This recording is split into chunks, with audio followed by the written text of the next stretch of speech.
કોંગ્રેસ સમિતિની સંયુક્ત એક પત્રકાર પરિષદનું મેં આજે આયોજન કર્યું છે. ખાસ કરીને આપ સૌ જાણો છો કે સમગ્ર દેશમાં અને ગુજરાતમાં એ શિક્ષણના નામે જે ઉઘાડી લૂંટ ચાલી રહી છે અને એક પછી એક ઐતિહાસિક રીતે જે પેપરો લીક થઈ રહ્યા છે, તમામ પરીક્ષાના પેપરો જે લીક થઈ રહ્યા છે, એના કારણે દેશના અને ગુજરાતના હજારો વિદ્યાર્થીઓના ભવિષ્ય સાથે ભયંકર રીતે ચેડા થઈ રહ્યા છે. આ સમગ્ર બાબતે અમારા આદરણીય રાહુલજીએ એ જબરજસ્ત છાત્રો કી ગુંજ નામે કાર્યક્રમ ચાલુ કરીને સમગ્ર દેશની અંદર વિદ્યાર્થીઓને જાગૃત કરવાનું એક જે અભિયાન ચાલુ કર્યું છે, એના ભાગરૂપે આજે આ પ્રેસ કોન્ફરન્સની અંદર અમારા સાથી ધારાસભ્ય અને પૂર્વ ધારાસભ્ય શ્રી ઋત્વિકભાઈ એઆઈસીસીના સેક્રેટરી તરીકે અત્યારે કામ કરી રહ્યા છે, શહેર કોંગ્રેસ સમિતિના પ્રમુખભાઈ શ્રી મહેન્દ્રભાઈ, અમારા કોર્પોરેટર હર્ષાબા સહિત અમારા આગેવાનો શક્તિસિંહભાઈ, જિલ્લાના અમારા મહામંત્રી આજની અને સોનલબા અમારે આજની પ્રેસ કોન્ફરન્સમાં આપ સૌની સામે ઉપસ્થિત થયા છે. ત્યારે સંક્ષિપ્તમાં જો વાત કરું તો ખાસ કરીને દેશની અંદર 22 લાખ વિદ્યાર્થીઓ એ દર વર્ષે નીટની પરીક્ષા આપે છે અને આ 22 લાખ ખાલી નીટ એટલે કે 12મા ધોરણ પછી જેને મેડિકલમાં એડમિશન લેવું છે, એ પરીક્ષાની ફી ખાલી ફી જ ચૂકવે તો એનો આંકડો થાય છે 1,32,000 કરોડ રૂપિયા. 1,32,000 કરોડ ખાલી દેશના વિદ્યાર્થીઓ ફી સ્વરૂપે ચૂકવે છે. જ્યારે દેશના શિક્ષણ વિભાગનું જે બજેટ છે, ભારત દેશના શિક્ષણ વિભાગનું બજેટ છે, એ 1,40,000 કરોડ છે.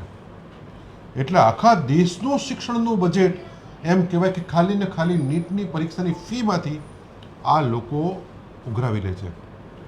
અને એની સામે તમે હવે વાત કરો કે જેઈઈ, સીબીએસઈ, યુપીએસસી, આ 4 કે 5 પરીક્ષાનો જો તમે પરીક્ષા ફી, એની કોચિંગ ફી, છોકરાઓને ભણવાનો ખર્ચો, ત્યાં હોસ્ટેલ ખર્ચો, આ બધો આપણે ગણતા નથી.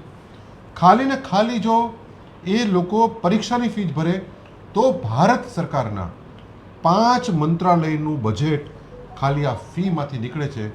એટલે એનો અર્થ એ થયો કે આજની જે ભારતની જે શિક્ષણ વ્યવસ્થા છે, એ શિક્ષણ વ્યવસ્થા એ ખંડણીની વ્યવસ્થા બની ગઈ છે, એક્સટોર્શનની વ્યવસ્થા બની ગઈ છે કે વિદ્યાર્થીઓ પાસેથી આ પૈસા એક રીતે પ્રકારે ખંડણીની જેમ ઉઘરાવી અને 5 મંત્રાલયોનું બજેટ ચાલી જાય એમ કરે છે.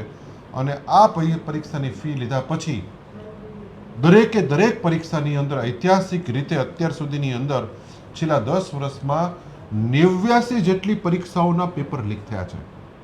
89 જેટલી પરીક્ષાઓના પેપર લીક થયા છે અને 48 જેટલી પરીક્ષાઓ ફરીથી લેવાની છે. પેપર લીક નથી થયા, પણ એમાં કંઈક ને કંઈક એમાં ક્ષતિ આવી ગઈ, કંઈક ને કંઈક એની અંદર પ્રોબ્લેમ થયા, બીજા વહીવટી સમસ્યાઓ ઊભી થઈ અને એના કારણે 48 જેટલી પરીક્ષાઓ ફરીથી લેવામાં આવી. એટલે આ પરીક્ષાઓની અંદર જે આ પેપરો લીક થયા, ફરીથી પરીક્ષા લેવામાં આવી, એની અંદર વિદ્યાર્થીઓ દ્વારા જે ખર્ચ કરવામાં આવ્યો, આ અનેક લાખ કરોડ રૂપિયાનો દેશના વિદ્યાર્થીના પરિવારનો ખર્ચો થઈ રહ્યો છે. એની સામે જબરજસ્ત વિદ્યાર્થીઓમાં આક્રોશ છે.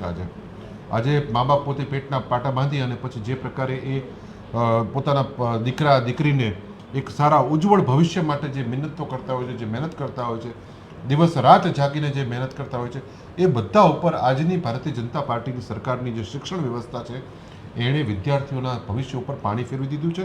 સંપૂર્ણ વ્યવસ્થા એક પ્રકારે ખંડણીની વ્યવસ્થા બની ચૂકી છે.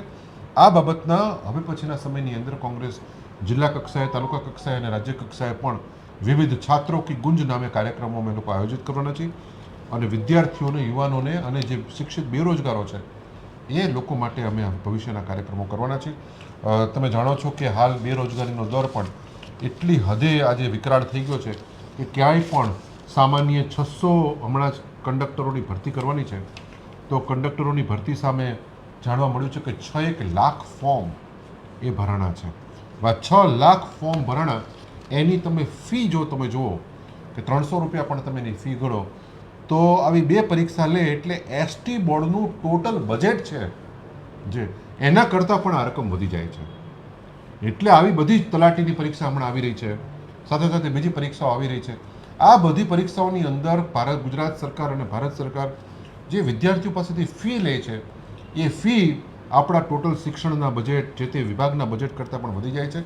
અને આખરે આટલા પૈસા આપ્યા પછી પણ જ્યારે છોકરો કે છોકરી એ જ્યારે પરીક્ષા દેવા જાય છે ત્યારે એને ખબર પડે છે કે આ તો પેપર લીક થઈ ગયું છે, પરચા લીક થઈ ગયું છે.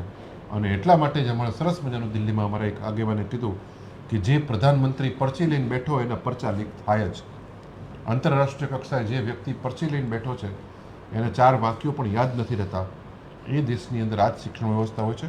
આજે હું વિનંતી કરીશ, મારા માન્ય ઋત્વિકભાઈ પણ ઉપસ્થિત છે, એ પણ આપ સૌને આ બાબતમાં સંબોધશે. ઋત્વિકભાઈ શિક્ષણ સાથે પણ ખૂબ નજીકથી સંકળાયેલા છે, વિદ્યાર્થીઓ સાથે પણ ખૂબ નજીકથી સંકળાયેલા છે.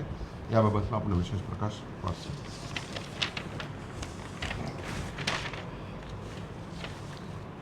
छात्रों की गुंज, JEE, NEET, UPSC, SSC, HSC આ દરેક પરીક્ષાની વાત સન્માનની નૌશાદભાઈએ કરી.